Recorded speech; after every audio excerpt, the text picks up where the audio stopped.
Welcome to the Killer Innovation Show, the longest continuously produced podcast in history. Each week, Phil McKinney brings you the insights and strategies to amplify your creativity and innovation skills. Here's your host, Phil McKinney. Welcome to this week's show. Normally in January, you would find me in Las Vegas at the Consumer Electronics Show. With COVID happening, we did not make it to Las Vegas this year. Normally at CES, I do a bunch of interviews in the mobile studio, and I have a set of regular guests that I have join me at CES every year to kind of give me their update on leading technologies, trends, things that you want to keep an eye on, particularly as innovators. How does that apply to maybe a problem you're trying to solve or a project that you are working on? So rather than just writing it off and saying, we'll wait till next year's CES, I am bringing on one of those guests today onto this show. Today's guest is Bob O'Donnell. Bob is the president and chief analyst for TECHnalysis Research. Now, TECHnalysis is one of the leading technology analyst firms in Silicon Valley.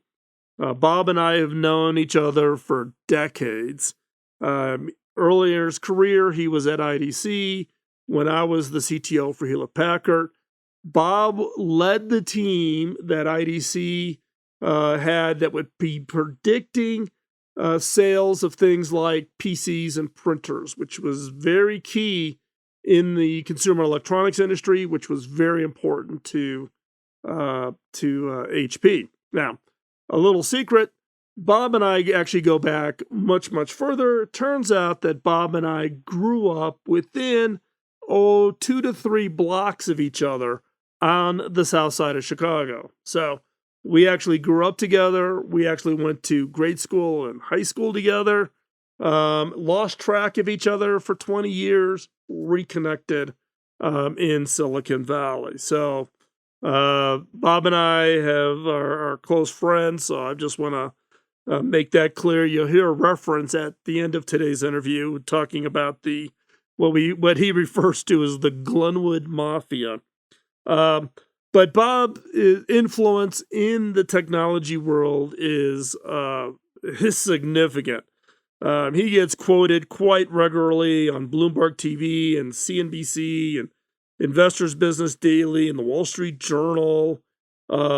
He writes a regular column for USA Today in the tech section. He also writes occasionally for Fast Company, Engadget, you name it. If somebody wants to know about deep technology, particularly in areas of 5G and semiconductor and things like that, Bob is the go-to guy, in addition to his deep expertise on electronic devices like mobile phones, laptops, printers, those types of things. So today in the interview, Bob and I cover a wide range of areas. We talk about the pace of innovation, COVID and COVID's impact on supply chain. We talk about PCs, broadband. At the end, I asked Bob to list what is the one technology that he would want you to pay attention to? The one technology that could have the biggest impact on you as an individual, but also on your organizations. And at the end, that's what we cover. So you're going to want to listen to this show to the end to hear Bob's advice on that one technology. Now, before we hop into today's show, I've got the favor to ask. So follow, like, and share. Follow us on social media, like this show, and share it. If there's other people who you think would benefit from hearing Bob and mine's conversation today around trends and technologies and broadband, etc., then forward that show onto it. You can find the direct link to the audio file at the bottom of the show notes for today's show over at killerinnovations.com. And with that, let's hop into this week's episode.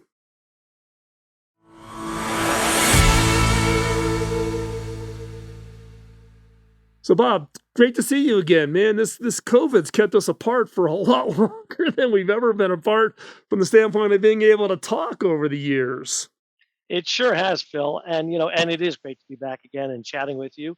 Um, look, and obviously it's going to be very interesting to look back, 10 years from now, how we look back at what COVID did, obviously, to society. But the obvious deal from a tech perspective, the impact of COVID has been so immediate and so huge when we think about what it's done to how people, use devices, the types of devices they're using, the expectations that they have. I mean, we've for years, there's been this talk of, digital transformation and all these big trends that we knew were coming, and but clearly COVID has accelerated so many of them and at so many different levels, and it's hard to even now see how much of it is because we're still so close to it. But there's a couple really obvious things that I think that we're all dealing with. The fact that we're doing this, via a Zoom call is number one, right? I mean, the world has dramatically changed how we communicate, whether it's for business purposes, for work purposes, and that in turn has derived or has driven, I should say, a number of big changes. First, you know, the importance and the quality of broadband connections never ever been more important, right? Nobody ever questions anymore how critical it is to have fast, good broadband, consistent broadband, and oh, by the way, maybe even backup broadband. Things that as a consumer you would never even think about. Now you're like, actually, I'd really like a broadband connection with a cellular backup, which of course that's actually how businesses operate these days. And so it's like now you even see consumers thinking, wouldn't that be interesting? I literally just wrote an article for USA Today last week talking about a lot of the big changes in broadband and talked about, hey, this is what I really want. And I've talked to some of the big carriers and some of the other service providers about that, and they're thinking about it. They're thinking about those kinds of things because of this dependence we all now have on broadband, whether it's for a Zoom call or a Teams call, or, just in general, we really need that connectivity. And of course, at the same time, we've seen the growth of 5G, slow growth of 5G, to be fair, not really done what a lot of people expected, but even there, right? The beginning of 22, we saw the launch of C-band, particularly for AT&T and Verizon, and that has had a huge impact because now finally, T-Mo, to their credit, has already been doing this for a while, but finally we're getting kind of the beginnings of what the real 5G experience is supposed to be like. So there's a lot to dive into there, but in general, it's just really interesting to see how much more connected we all are, how much more dependent we are on the devices that we have. I mean, we've seen PC shipments after 10 years of decline, went up a ton in 21 or in 20, and then again in 22 we hit almost record levels of PCs. Back when you and I used to be talking about PCs all the time, right? 2011, that's when you were at HP then, and I was at IDC then. Um, and obviously that whole PC renaissance has been amazing to see how important large screen devices have become. Look, big monitors are the thing now, right? It's like it's not just about having great PCs; it's about having huge displays. Like I have a, I normally work from when I'm working at home. I've got this 40, what is it, 43-inch wide Dell monitor that I use. That's just spectacular. I was just at a hotel up in LA yesterday. I was doing an event with Verizon, and I saw a guy in the hotel that has the Asus ZenBook that's got the two fold out screens. Yeah, the And wings, the wings that yeah, hang off the the side. wings. Yeah. Yeah. And it's the first time I'd seen one live because, of course, we haven't been at trade shows to be able to see that. We've seen pictures of these things. And he swears by it. He says, "Oh yeah, man, it's changed my life. I can, anywhere I go, I've got this, all-in-one system." So anyway, it's so much happening on terms of how the connectivity, how COVID has driven the need for connectivity, which in turn has driven the need for more connected devices per person, which in turn has also driven the need for more types of devices, bigger screens for PCs. We saw a slowdown in smartphones initially. Now we're starting to see some of that come back as we see 5G. All kinds of interesting things going on. Yeah, it's interesting. I mean, you talk about the broadband during COVID, right? So, my day job at Cable Labs. Right in the early days of COVID, we were watching. We have access to all of the broadband providers that are part of that fund the research at Cable Labs. We can see their usage around the world, and we actually have members of Cable Labs that are in China, so we could watch what was happening in broadband usage in China before it ever came to the U.S. or even went to Europe, and that growth. Now the benefit is the broadband industry overbuilds. They build excess capacity because it takes so long to get ahead of it, right? So you Sure, always of want to. course. And so typically the broadband industry globally builds 2.5 years of capacity ahead of time. Well, guess what? COVID ate up about 2 years of capacity within the first 14 days after starting March 1st. Oh my God. Yeah. Wow. Just because now you had everybody home. People were Yeah. working from home. So you had spouses, kids, aunts and uncles, grandparents, everybody's now stuck in their house, and everybody's on all day long, whether it's streaming Netflix during the day. And if you looked historically, the peak demand was always in the evening, and it actually always shifted to the weekend because that's when the Right. biggest streaming traffic happens in broadband is on the weekends. And usually it's on Sunday, right? And so we actually jokingly said in cable industry is every day became Sunday. Right. Because now people are streaming during the week, particularly early on when Learn from Home wasn't ready. So basically, what are you going to do? You got to keep the kids entertained because you're trying to Right. figure out how do you do your job when you Yep. can't get into an office or you can't drive because they won't let you. In the early days, wouldn't even allow you to get in your car and be on the road. In fact, it was funny. I had a letter from the federal government that gave me clearance to drive on a road because the cable industry, the cable networks are defined as critical services. So you had to Right. have this letter to carry in case the police stopped you to ask you why you're out of your house, But Yeah.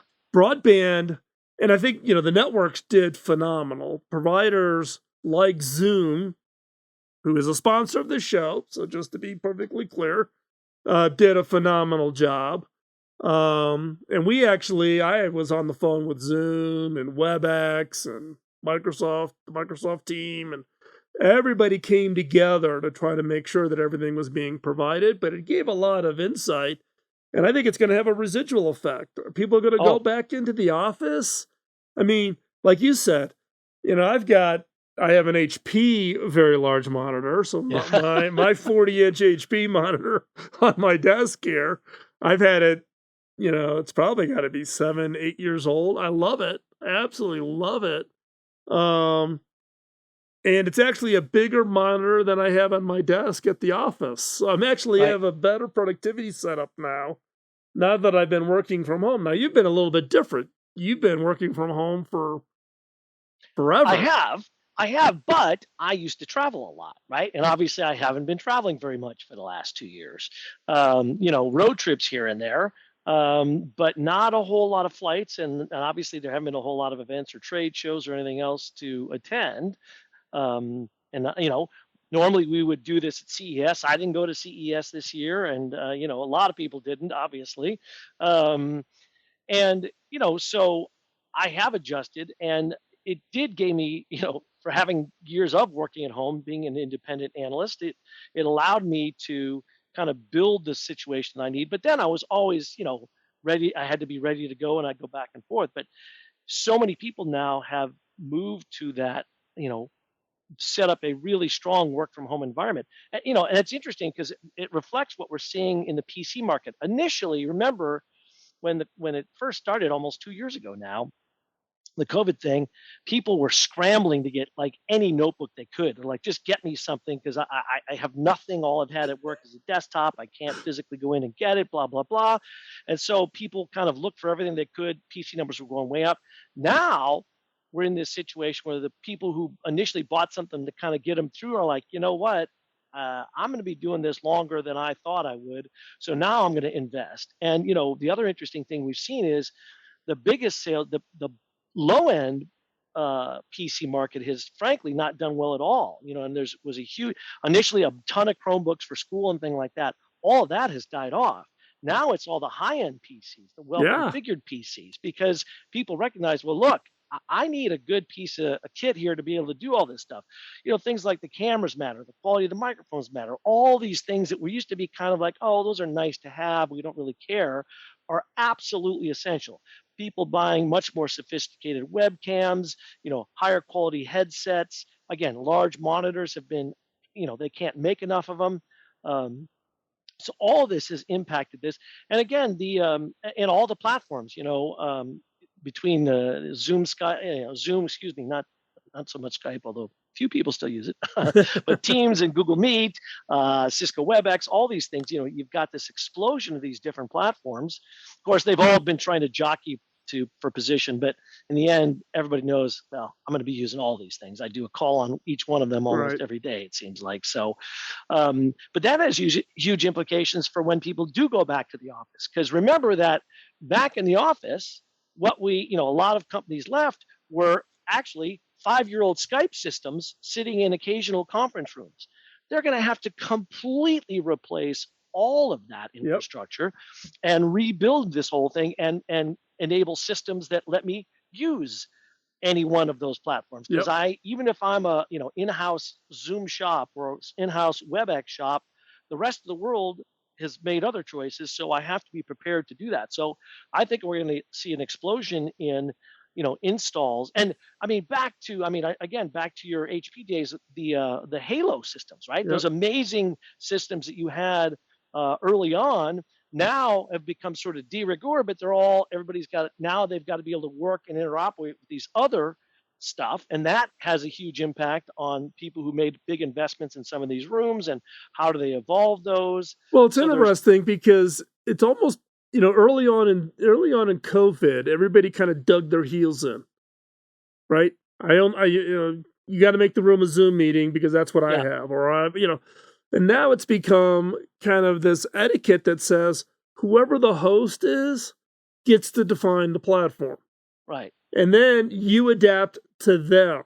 So you fire up your teams, they send you a meeting invite for WebEx.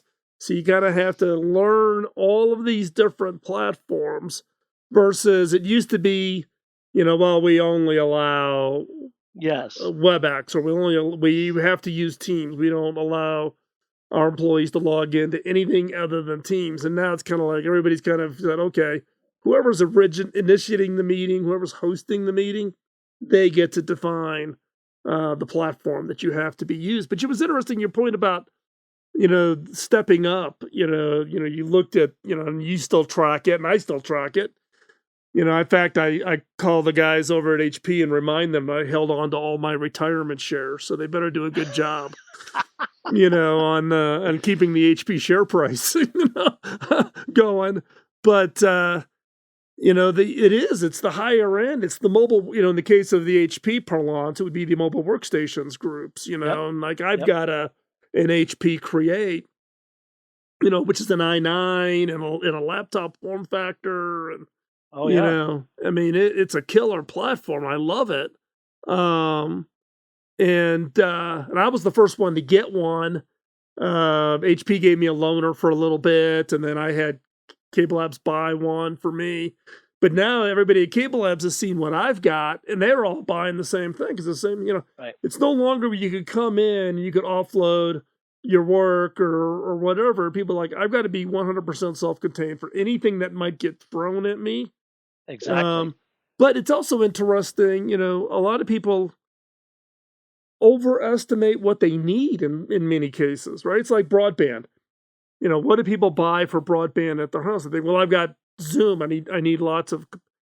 Average Zoom call only takes 4 megabits into a residential home. So even if you had a spouse, and 2 kids, in the home, you only need 16 to 20 megabits to do your Zoom calls, right? It's the everything else. It's your Xbox update. It's your Netflix streaming.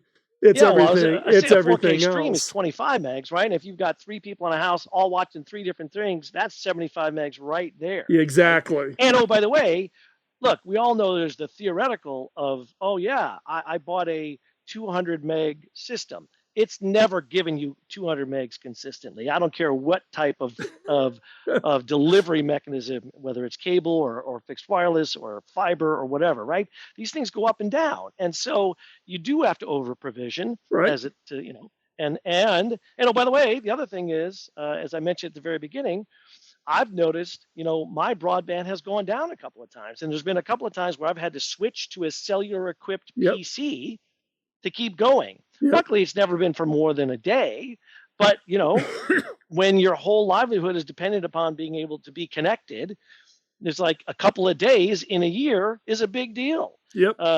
Well, And so, you pointed it out, right? There's been this movement on the business customer side. So whatever broadband, whether you're doing fiber or you're doing an HFC, cable, DOCSIS delivery of broadband for businesses, most of those players have had the cellular backup, so it'll yep, automatically move you and shift you. So you don't have to change where your wireless right, printers are connecting, right? It all looks the same. You're just going out over cellular.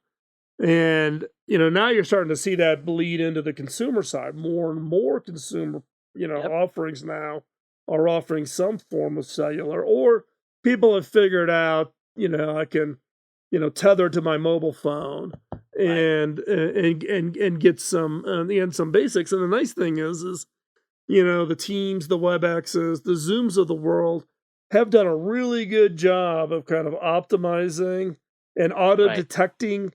Okay, what kind of capacity do I have? Okay, What can I? Yeah, keep exactly. audio, always keep audio good, degrade the video. Yeah, Be willing to yep, degrade, but keep that audio really top notch, degrade that video. And they've gotten pretty smart. All the applications you've seen, what was it, last year? I had Brandon, who's the CTO at Zoom, on the show, and I did an interview with him for a cable industry event. Last year, Zoom released 320 features in 1 year. yeah. I It's tell you, like, it's how do you keep up with the pace? And this, I guess, gets back to kind of another topic I want to talk to you about is the pace of innovation is going at such a clip. I mean, yeah, I have to, because like, you've got your newsletter, the TECHnalysis newsletter on LinkedIn. I've got, John Fort. I follow his stuff, with his newsletter I got to read you guys because I sure, here I was CTO at HP.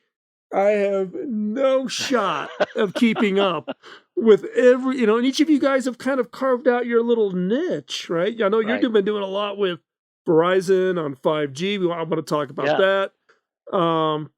But the pace of innovation, man, I don't know how It's how do you keep up anymore? Well, it's hard, but it's fun. I mean, look, that's why I do the gig, right? Because this is the stuff I love, and but it is amazing, and particularly video conferencing. And what's amazing about that is, and obviously it's because of the competition, right? Because you have really at least four and arguably five different video conferencing platforms that people use on a regular basis, and they're all competing. So the pace of innovation in that area is crazy. And here's the other amazing thing. Remember, benchmarking PCs never used to include video conferencing. Like maybe they talk about it, but that was never issued. Now, literally, like there is no more important benchmark than how does this PC do on a Zoom call or a Teams call or what? It's crazy. Like the whole world is immediately shifted. It's like, hey man, that's what I care about. And Well, it's just now incredible to see that. you're giving me a flashback. So when I was at HP and we'd ever release a new laptop, we always had to worry about the Walt Mossberg test, right? So the Walt Right? Mossberg test was he would turn the screen brightness up to full brightness, and then he would drop in a DVD Right. and And just let play it the play. DVD continuously at screen at full brightness. And that was the battery test. That was the Walt Mossberg Wall Street Journal test for battery life on a laptop, right? Today, I was laughing. My wife wanted to buy a new laptop, right? And she's like, well, I want one with a DVD player. I'm like, not happening. And Not happening. they don't even make one that has Yeah. that you can buy today with a Blu-ray player in it. They don't make them Yeah. anymore. No, it's true. It's very true. But I mean, again, it's just indicative again that, like you said, of that pace of innovation and what's happening. And we see on the chip side, right? The chip space has never been more interesting and more competitive. I mean, you look at what AMD has been able to do. Um, look at the moves that Intel's making now that Gelsinger's back, and seeing what he's trying to do in terms of driving the foundry business as well as everything else. All the work they're doing with governments around the world to drive more semiconductor innovation, and this whole supply chain. Again, another COVID-driven thing is all the supply chain concerns we've seen. People can't buy cars because it turns out there's chips there. So now everybody in the world now at least kind of knows something about chips, which they never used to really, right? Right. The vast majority of people are like, yeah, whatever. Now everybody knows, oh, this is kind of a big deal. And so you see all kinds of geopolitical implications from that. I mean, again, all driven by these big changes. And again, the connectivity changes. And and you mentioned 5G. I thought I'd just kind of dive Yep. into the 5G thing a little bit. But, you know, what's interesting for those who haven't really been keeping track, and I do write a lot about this for Forbes. You can find my stuff on Forbes and USA Today, and as well as LinkedIn. The US has actually been behind a good portion of the world on 5G. And the reason why it has to do with radio spectrum. And whenever I talk about radio spectrum, you can see everybody's eyes roll over like, oh my God, please don't talk about radio spectrum. It's because everybody thinks it's this super crazy, confusing thing. It's really just basic science. It's not that hard. Think of it like, a radio dial, right? You have different frequencies and different signals, different channels are different stations, right? If you're tuning into 88.5 versus 107.7, or if you're switching from AM to FM, you're at different bands. At the end of the day, that's all RF, right? So is Wi-Fi is RF, right? 2.4 gigahertz, 5 gigahertz. These are all RF things. So in the cellular world, when we moved to 5G, most of the world started using a different set of frequencies. That's called midband. Typically 2.5 to 4. It's real. Technically goes all the way up to 6 gigahertz. Anyway, the reason this matters is because by using those new frequencies, there were wider paths to send more data. In the US, on the other hand, we started out with low band, that's below 1 gigahertz. And that's, by the way, been used for 4G for decades. And that's why a lot of the initial 5G stuff was no faster than 4G, because it was using the same frequencies and by the same small 5 megahertz channels, or millimeter wave, which was super fast, but because it had 100 megahertz channels and a ton of empty space, but doesn't travel far. So I like to use the analogy, it's like musical, think of it musically. So if you've ever been, driven past a concert venue, when you're 2 miles away, you can hear the bass, the low frequencies, because they travel the farthest.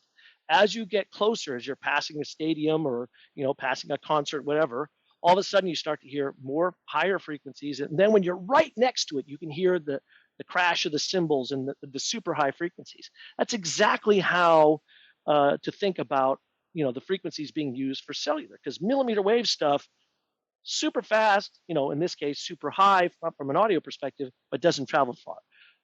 Bass frequencies, the low frequencies, travel a long, long way. So in the US, you had 3 different bands. You had low band, mid band, high band. We started out low band, high band. The rest of the world started out all mid band. And then there was a recognition that, hey, actually, mid band's probably the right place to be. And this is why T-Mobile bought Sprint many years ago, because Sprint smartly had acquired rights to a whole bunch of mid-band frequencies.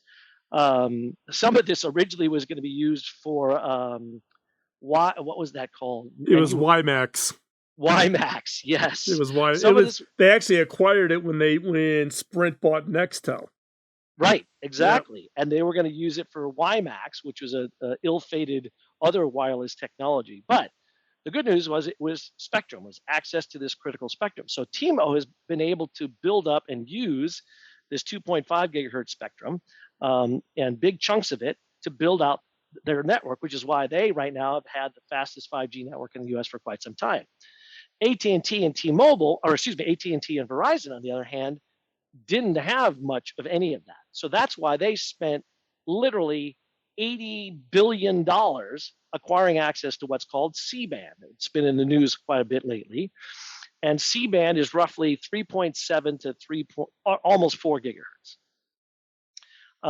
And great, used to be used for satellites. So, those big satellite dish, remember they were called C-band satellites. Yeah, 3-meter. It was all based on the 3-meter dishes for primarily for downlink. It was a great distribution network. Exactly. So those have been used for there, and they recognized that industry had gone away. So the FCC said, "Hey, we'll pay you guys a bunch of money to take those frequencies back, and then we're going to sell them." And they made a ton on it. And that's what they've started to deploy, and that's allowed the first mid-band 5G to come to life. And that's now we're starting to see these hundreds of megabits per second, faster than Wi-Fi in a lot of cases, cellular connections. Mm-hmm. The big news recently, of course, was this whole FAA thing, and it's crazy. So again, if we think about these frequency spectrum, radio altimeters are these things, and now everybody in the world knows about a radio altimeter because of all this. They're a device in a plane that's used to determine if, as a plane is landing, if it's close to the ground, sort of like a radar type thing. Sends a beacon out, says, "Hey, how close am I to the ground?" Blah blah blah. They operate and have operated for 30 plus years, 40 years, in a frequency of 4.2 to 4.4 gigahertz. That is far away from a radio frequency perspective from where C-band is. But everybody got up in arms because the FCC didn't talk to the FAA, and they said, "Oh, this could be bad."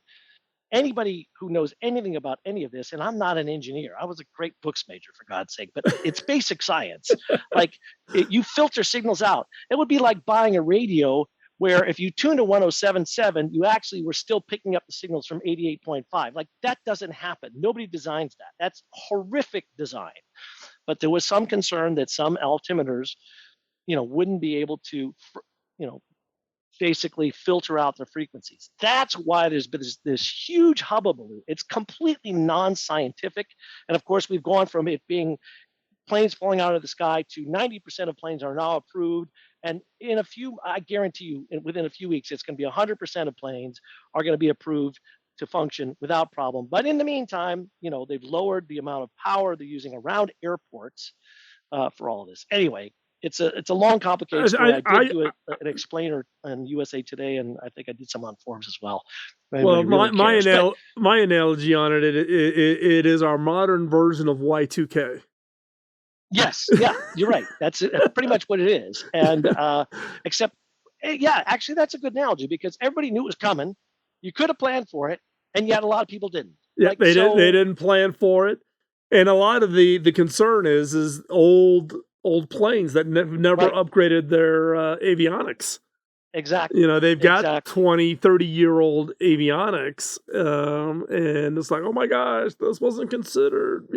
Blah blah blah blah blah blah. Yeah, which I find crazy because, of course, it's not like those frequencies were sitting there unused. They've been used for satellites. Just that those satellites and what's interesting because at Cable Labs we did the analysis on C-band because the cable industry is a big user of C-band for the downlinks. That's how video gets distributed. That then feeds into your cable system for a lot of places, right?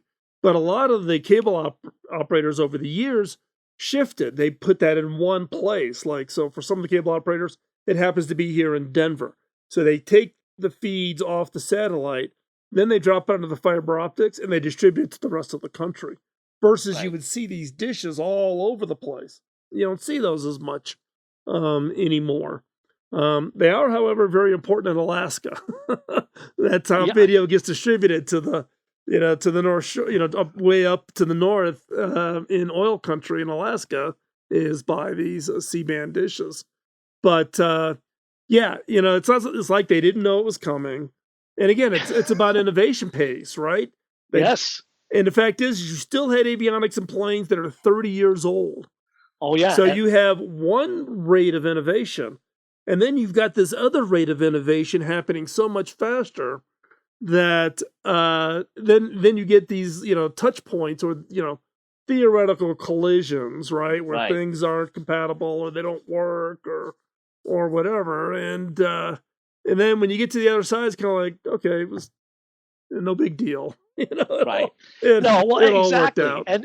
And the sad thing is it's soured a lot of people to 5G. It's given this negative flavor to 5G, which is a really innovative and cool thing. And at the worst possible time, just as most of the country was finally going to get their first taste of 5G. Again, unless you're a T-Mo customer, and kudos to T-Mo because they've been ahead of this game for a while now. But there's a lot of AT&T and Verizon customers out there, right? And they were just starting to get their first taste of it. Then hear all this stuff, and then it just creates this scaremongering, fear mongering, anti-science. Gosh, where have we seen that before? Bias that keeps innovation from being held back, and that's frustrating. To see that because there's so many interesting things that are just on the cusp of happening. Well, it's interesting because I was just recently having a conversation with some of the leaders at Vodafone Germany, which is the biggest of the Vodafone properties. They happen to be members of Cable Labs. Hannes, who's the CEO for Vodafone Germany, sits on my board. And they've been, if you've been following the press with Vodafone Germany, they've been probably the world leaders, proponents on 5G private networks. So they I don't know, it's probably a couple of months ago, they unveiled a fully 5G, full speed, mid-band 5G private network with network slicing at the main factory for Porsche. So Right. now everything in the Porsche factory is now running over the 5G network. So they don't have to worry about, sensors on the factory line or the test track. They wired it used to be they would take cars around the track and then you'd pull it off to the side and then download the data, do the analysis, tune the car a little differently, and then put it back on track. Because there was no wireless network fast enough to offload the data as it was speeding around the track. With the 5G private network at the Porsche test track now, they're now doing real-time monitoring, and they can do real-time tuning and push updates to the car while it's on the track.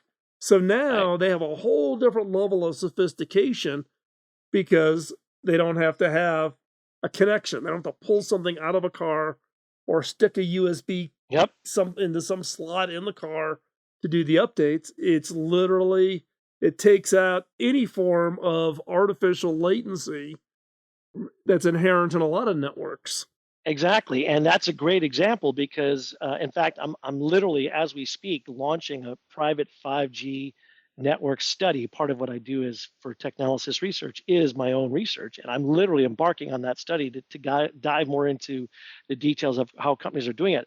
But that's an excellent example, Phil, because some people have said, "Well, I could just use Wi-Fi." Well, you can't use Wi-Fi over a test track, right? That doesn't really work. There are certain cases where you have to have a cellular connection, and wide area and outside in particular, that's really where you're going to need a cellular network. And so that's an excellent example of private 5G. And you're right, I think we're going to see a lot more of that. Boy, you talk about a hot topic. The reason I'm doing research on it now is like every vendor I work with, from the chip guys to the software guys to the device guys to the network guys, everybody's talking about private 5G and the potential impact it has. So another interesting innovation story where they're taking a technology and applying it away, and they're doing these real-time IoT types of things. Like we've been talking about IoT forever, and yet it's had a hard time. You match IoT with 5G, and all of a sudden you start to do some really interesting things that you couldn't really do before. Yeah, and there's actually been a bunch of these attempts at trying to create kind of a quote IoT network. And what everybody's figured out is the construction cost of these overlapping wireless networks, even if you put them in different spectrum bands, is just too expensive. It's not the spectrum, you talk about how expensive spectrum is. Yeah. That's a rounding error when you got to think about towers. Yes. Fiber to the tower, all the network poor core, network all the costs, right? And so if you can just say, look, I just want a network slice. I want to I've got a 5G network. Give me a private portion of that network, slicing it was what they referred Yep. to it as. Slice me off. All I need is 25 megabits. I don't need even a lot of Yeah. speed, but I need it to where I can burst data off of sensors. And Yep. then, Qualcomm and the other chip guys are making really great low power, low footprint, chipsets for these IoT devices. Now you can put it in there. And talk about pace of innovation. We've seen hundreds of millions of IoT devices. We're going to be in the billions and trillions Yeah. of these Yeah. IoT sensors into everything you could even imagine, right? Talk about the surveillance economy. You're not going to be able to go anywhere without some IoT sensor watching what you're doing. Well, which raises a whole nother set of questions. But yes, I mean, and look, and for businesses that are tracking things like manufacturing or something like a Porsche, then there's a lot of things going on. But we are going to see a whole lot of that. And again, I think you're going to see some serious privacy and security concerns that pop up from some of these sensors. But um, that'll be again sort of a different topic, and seeing how people handle that is going to be interesting. But we are finally, I mean, to me it's important because look, we've been talking about IoT for 10 plus years, and it's one of those technologies that people all said, oh, this is going to be awesome because we're going to be able to do predictive maintenance and all these cool things and everything else. And yeah, you got a couple of companies doing it, but a lot of them are finding that the costs to deploy it are so high that when they do a proof of concept, they're like, yeah, it's interesting, but it's not there. But luckily, costs are going down. Like you said, they're figuring out clever ways to slice a network or do other things that allow them to build off existing infrastructure and then take advantage of that. Yep. Yep.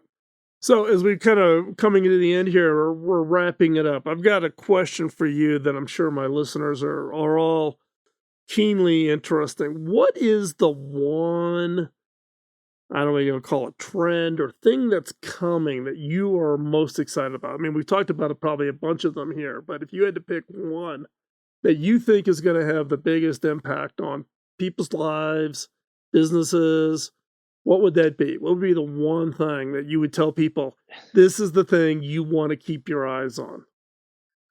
Oh man, that's a great question. There are so many different things. I mean, look, from a practical, tangible perspective, I've been, and it's been a little slow in coming. I'm a huge believer in foldable phones. Like, I think we're going to see a lot more foldable phones, and that's going to change how people view the device that we all carry now with them. I think we're going to see Apple eventually get into that, which of course will legitimize the market, even though Samsung's been doing it for years now. But I think that'll be interesting. At a high level, the chip manufacturing is going to have a huge economic impact in a lot of different places. And 5G, for all the hype and the fact that it hasn't really delivered on what people expected, eventually I think does open up a lot of interesting opportunities when we can start to do network slicing and what have you. And all of this is driven obviously more um, move to the cloud, and everybody has.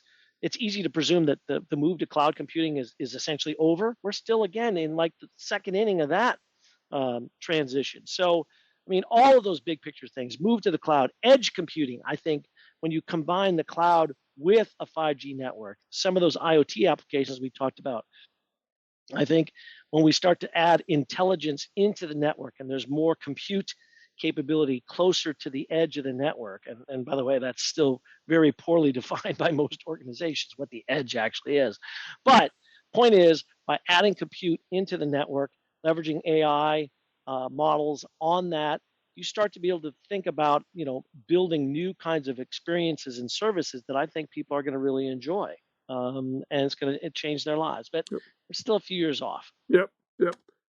Hey, Bob, thanks for taking the time. Normally we would catch up at CES. I was going to be at CES, but that blew up, with everything else with COVID. But it was good to be able to catch up with you. And we're going to have to do this more frequently. We're going to bring you back on the show, not Hey. once a year, but maybe a couple times a year to kind of share.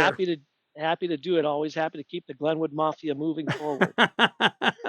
And for those of you who listening, you don't know what the Glenwood Mafia is, you'll have to go back and listen to the last time Bob was on the show. We kind of went into the detail. Bob and I grew up in the same town as kids, actually, south side of Chicago. So you'll have Indeed. to, and I'm sure the Gus and the rest of the guys in the group from the area will be listening, and I'm sure we'll comment. So, Bob, again, thanks a lot for joining us here today on the show. Thanks, Phil. Always good to chat.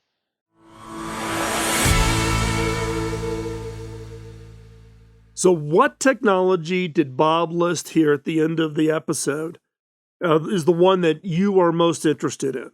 Was it the foldable phones, semiconductor, the chip industry, 5G, the continued expansion of cloud computing, edge computing, where it's about adding intelligence to the network? Which of those? Now, the funny part is I asked Bob to list one, right? And he listed 5. So you have a choice of 5. What is the one that you are most interested in, the one that you need to keep an eye on? Now, for me, the semiconductor industry, because that's a fundamental innovation that's going to have a broad impact on everything from automobiles to computing platforms, your mobile phone, your dishwasher, your you name it. Semiconductors play a fundamental technology, and there is so much change happening there. So much investments. Intel announcing $30 billion into new manufacturing facilities for the next generation of chips, new kinds of AI chips. This is an amazing time. So for me, the technology that I follow closely would be the semiconductor, the chip industry. Now, I mentioned briefly in the show about Bob's newsletter. You can sign up for Bob's newsletter, TECHnalysis Research. It's a free newsletter over on LinkedIn, in the newsletter area of LinkedIn. I'll track down a link to it and I'll put it in the bottom of the show notes, or you can just search for Bob O'Donnell, TECHnalysis, TECHANALYSIS. So it's technology and analysis, smashing those two words together. So Bob O'Donnell, TECHnalysis Research, free newsletter. It's available on LinkedIn. Subscribe to that. Follow. You can keep up with everything that Bob is doing and his predictions of technologies and the latest things that are happening. You can also read his articles on USA Today and Bloomberg TV and CNBC, and you can find him in a variety of different publications. But you want to follow Bob. You want to keep up with his thinking on what's the latest and greatest and what are the things that are going to have an impact on your life. With that, let's wrap up today's show. We're gone a little longer than normal. Thank you for hanging in there. Your time is valuable. Hope you found this interesting. And hopefully this information helps you think maybe a little bit differently about the problems that you're facing or the problem you're working on, the innovation that you're trying to develop, the problem you are trying to solve. So thanks again. Appreciate that time. Give us feedback. Let us know how you, whether or not you like these kinds of shows. We've been doing a whole string of what we refer to as solo shows, me just talking about different things to think about when you think about innovation or creativity or developing ideas or innovating in areas. But we bringing back more interviews to kind of mix it up, give a little variety. So we'd love to hear your feedback. You can drop me a note at phil@killerinnovations.com. That email comes directly to me. And also, again, help us pay it forward. This podcast started in 2005.